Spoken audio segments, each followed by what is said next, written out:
ವಿಚಿತ್ರವಾಗಿದೆ. ನಮ್ಮ ಊರಿಗೆ ಇಂಥವಳ ಬಂದದ್ದನ್ನು ನಾನು ಇದುವರೆಗೆ ಕಂಡವಳಲ್ಲ. ಚಲನೆ ಎಳೆದ್ರೆ ಮಾರುತ್ತ ಬರ್ತದೆ. ಬಾಯಲ್ಲಿ ಒಂದೇ ಒಂದು ಹಲ್ಲಿಲ್ಲ. ಹಣ್ಣನ್ನು ಮುದುಕಿಯನ್ನು ನೋಡಿದ್ದೇನೆ. ಅಪ್ಪ, ಇಷ್ಟು ದೂರದಲ್ಲಿರುವ ಈ ಗಂಧರ್ವ ಲೋಕಕ್ಕೆ ಬಂದವಳು ಯಾರದು? ಅಜ್ಜಿ ಬರ್ತಾ ಇದ್ದಾಳೆ. ಯಾರಜ್ಜಿ ಅವಳು? ಅಜ್ಜಿ ಕೇಳ್ತಾಳ. ಅವಳು ಯಾರು ಅಂತ ಅಜ್ಜಿ ಯಾರಾಗಿರಬಹುದು? ಗೊತ್ತೇನೆ, ಅದು ಖಂಡಿತವಾಗಿ ಗೊತ್ತಿಲ್ಲ. ನೀನು ತಿರುಗಾಟ ಮಾಡಿದ ಹೆಚ್ಚಲ್ಲ, ನಿನಗೂ ಗೊತ್ತಿಲ್ಲ. ನಿನಗೂ ಗೊತ್ತಿಲ್ವಾ? ಈ ತಿರುಗಾಟ ದಂಡ ಏನು ಪ್ರಯೋಜನ ಇಲ್ಲ. ನನ್ನ ಜೊತೆಗೆ ಬನ್ನಿ, ನಿಮ್ಗೆಲ್ಲ ವಿಧದ ಹೆಣ್ಮಕ್ಳನ್ನು ತೋರಿಸ್ತೇನೆ. ಬರ್ತೀಯಾ? ಬರೋದಿಲ್ವಾ? ಬರ್ತೇನೆ, ಅವಕಾಶ ಕೊಟ್ಟಿದ್ದೆ. ಅಲ್ಲ ನೋಡು, ನಮ್ಮ ಊರಿನಲ್ಲಿ ಇಂಥ ಹೆಣ್ಣನ್ನು ನಾನು ಇದುವರೆಗೆ ಕಂಡವಳಲ್ಲ. ಹಣ್ಣನ್ನು ಮುದುಕಿ ಇಷ್ಟು ದೂರದವರಿಗೆ ಬರಬೇಕಿದ್ರೆ ನಮ್ಮ ಊರಿನವಳಂತೂ ಖಂಡಿತ ಅಲ್ಲ. ಹಾಗಿದ್ದಾಗ ಯಾರಾಗಿರ್ಬಹುದು? Oh,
ನೋಡಿದ್ದೇನೆ, ಈಕೆಯನ್ನು ನೋಡಿದರೆ ನಮ್ಮೂರಿನೊಳಗೆ ಕಾಣಿಸುವುದಿಲ್ಲ. ದೇವಲೋಕದವಳೆ ಹೇಗೆ ಇರ್ಬೋದಾ? ದೇವಸುಂದರಿ ಕಣ್ಮುಚ್ಚಿಕೊಂಡಿದ್ದಾಳೆ, ಹೌದು ನೆಲವನ್ನು ಮೆಚ್ಚುತ್ತಿದ್ದಾಳೆ. ಹೌದು, ಎಲ್ಲವೂ ಹೌದು ಅಂತ ಮತ್ತೆ ಅದನ್ನೆಲ್ಲ ಮಾಡ್ತಾ ಇದ್ದಾಳೆ. ದೇವದಾಸಿ ಈಕೆ ಅಲ್ಲ. ಅಲ್ಲ, ಹಾಗಿದ್ರೆ ಯಕ್ಷಲೋಕದವಳು ಇರಬೇಕು. ಖಂಡಿತ ಸಾಧ್ಯ ಇಲ್ಲ. ಯಾಕೆ? ನಾವು ಆಗಾಗ ಹೋಗುದುಂಟಲ್ಲ ಅಲ್ಲಿ. ನೀನ್ ಎಲ್ಲಿ ನೋಡ್ತೀಯ? ಏನೆಲ್ಲ ಯಕ್ಷದಂಡ ಕೈಯಲ್ಲಿಲ್ಲ. ಹಾಗಿದ್ರೆ ನಾಗಲೋಕದಿಂದ ನಾಗಕನ್ಯಕ್ಕೆ ಬಂದಿರಬಹುದೇ ಹೇಗೆ? ನಾಗಲೋಕದವರೇ ಆದ್ರೆ ಆಕೃತಿ ಬದಲಾಗಿರ್ತದಲ್ಲ. ಹೌದು, ಕೆಳಗೊಂದು ಆಕೃತಿ ಮೇಲೊಂದು ಆಕೃತಿ. ನಾಗಕರು ಕಾಣಿಸುವುದಿಲ್ಲ. ಮತ್ತೆ ಯಾರು ಭೂಲೋಕದವರು? ಅಯ್ಯ, ಬರ್ಬೋದಾ? ಇಷ್ಟು ದೂರೆಲ್ಲ ಯಾಕೆ ಬರ್ತಾರೆ? ಇನ್ನಂತಹ ಪುಣ್ಯ ಮಾಡಿರ್ಬೇಕು. ಈ ಅಜ್ಜಿನ ನೋಡಿದ್ರೆ ಪುಣ್ಯ ಮಾಡಿದಾಗ ಕಾಣಿಸುವುದಿಲ್ಲ.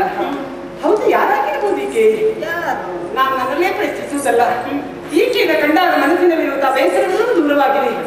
ಮನಸ್ಸಿಗೆ ಒಂದು ರೀತಿ ಸಂತೋಷವಾಗುತ್ತಿದೆ. ಅಜ್ಜಿ ಜೊತೆಯಲ್ಲಿ ಮಾತನಾಡಬೇಕು, ಅಜ್ಜಿಯಲ್ಲಿ ಕಥೆ ಕೇಳಬೇಕು, ಆಕೆಯ ಜೊತೆಯಲ್ಲೇ ಇರಬೇಕು ಅಂತ ಆಸೆ. ಅದಕ್ಕೆ ಸಖಿಯ ಅವಳ ಒಳಗೆ ಹೋಗಿ ಮಾತು ಸರಿಯಲ್ಲ. ನಾನು ಇಲ್ಲಿಯವಳು ಚಿತ್ರಾಕ್ಷಿ. ನಾನು ನೀವೆಲ್ಲ ನನ್ನ ಸೇವೆಗಾಗಿದ್ದೀರಲ್ಲ, ನಿಧಾನವಾಗಿ ಅಲ್ಲಿವರೆಗಾಗಿ ಹೋಗಿ ಅಜ್ಜಿಯನ್ನು ನಿಧಾನವಾಗಿ ಕರೆತನ್ನಿ. ನಾನು ಎಲ್ಲಿಯವಳು ಅಂತ ಕೇಳ್ತೀನಿ.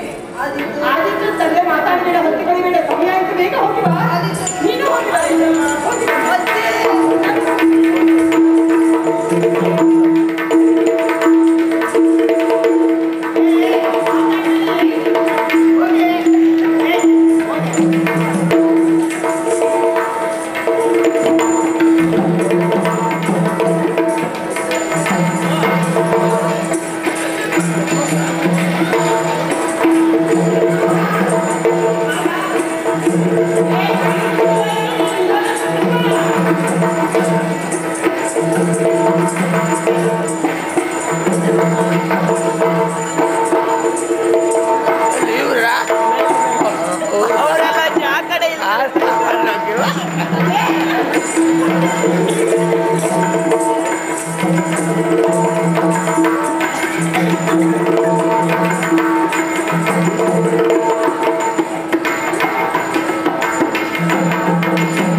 ನಾನು ಎಲ್ಲವರಿಗೂ ಅಜ್ಜಿ.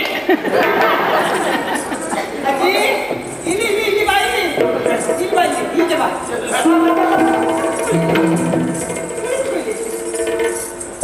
ಅಪ್ಪ, ಗಾಳಿ ಮತ್ತೆ ನಾನೇ ಹಾಕೊಂಡು ನೋಡ್ತಾ ಇದ್ದೇನೆ. ಅಜ್ಜಿ, ತುಂಬಾ ಮದುವೆ ಮಾಡ್ತಿದ್ದೀಯ ನೀನು. ಅಜ್ಜಿ,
ವಸುಮತಿಯ ಮಾನವರಿಗೆ ಮಿಸುಕಲರಿಯರು ಬಂದಿಗ ಕಾರಣಗಳೇನು ಬಂದಿಗ ಕಾರಣಗಳೇನು ಬಸವಳಿದ ಬಡು ಬದ್ದೆ ನೀನ್ಯಾರು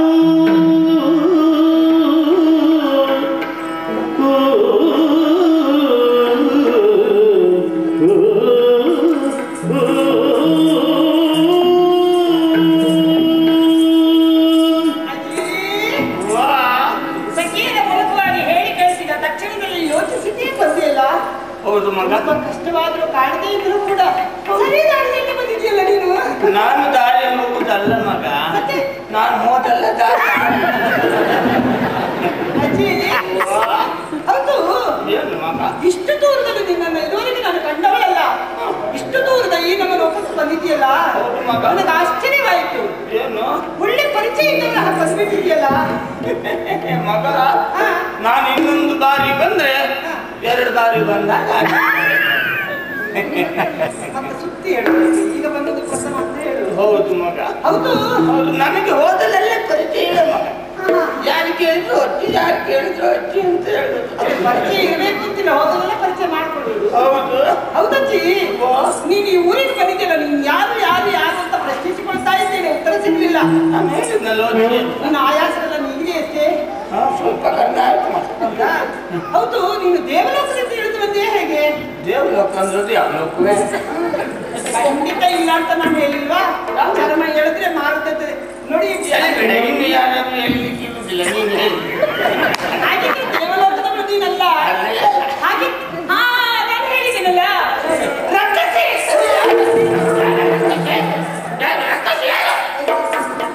ಯಾರು? ಕಂಗಾಲಾಗುವುದಕ್ಕೆ ಅಲ್ಲ, ರಕ್ಕಸಿ ಅಂತ ಹೇಳಿದೆಯಲ್ಲ, ಇಲ್ಲಿ ಇದ್ದವರು ಯಾರು ರಕ್ಕಸು ಅಂತ? ನೀನು ರಕ್ಕಸಿಯಾ ಅಂತ ಕೇಳಿದ್ದು. ಸ್ವಲ್ಪ ಸುಮ್ಮನೆ. ಹಾ. ನಾನು ರಕ್ಕಸಿಯೇ. ಸ್ವಲ್ಪ ಸುಮ್ಮನೆ, ನಿಮಗೆ ಪ್ರಾಯ ಇರುವಾಗ ಎಲ್ಲಾದ್ರೂ ಬಾಯಿ ಹಾಕಿ ಬಿಡುವ. ನಾನು ರಕ್ಕಸಿಯೇ ಅಂತ ನೀವು ತಿಳ್ಕೊಳ್ಳೋದು ಬೇಡ.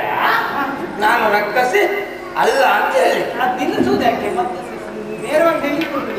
ಒಂದಷ್ಟು ವಯಸ್ಸು ನೀನು ಇರುವುದಿಲ್ಲ, ಇನ್ನು ಜಾಸ್ತಿ ನೀನು. ಸರಿ, ಹಾಗಿದ್ರೆ ರಕ್ಕಸಿ ಕೇಳಲ್ಲ ಅಂತಾಯ್ತು. ಹಾ, ಗೊತ್ತಾಯ್ತು ನನಗೆ. ಈಗ ಸೆಕೆಗಾಲ ನೋಡು ಮೇಲೆ ಬಂದಿದ್ದಾರೆ. ಹೌದು, ಬಿಸಿ ಕಾಗಲಕ್ಕೆ ನೋಡು, ಹಾವೇನ ನೋಡು. ಹಾವೆಲ್ಲ ಇದೆ, ಹಾವೆಲ್ಲಿ ಎಲ್ಲಿ ಹಾವೆಲ್ಲಿ?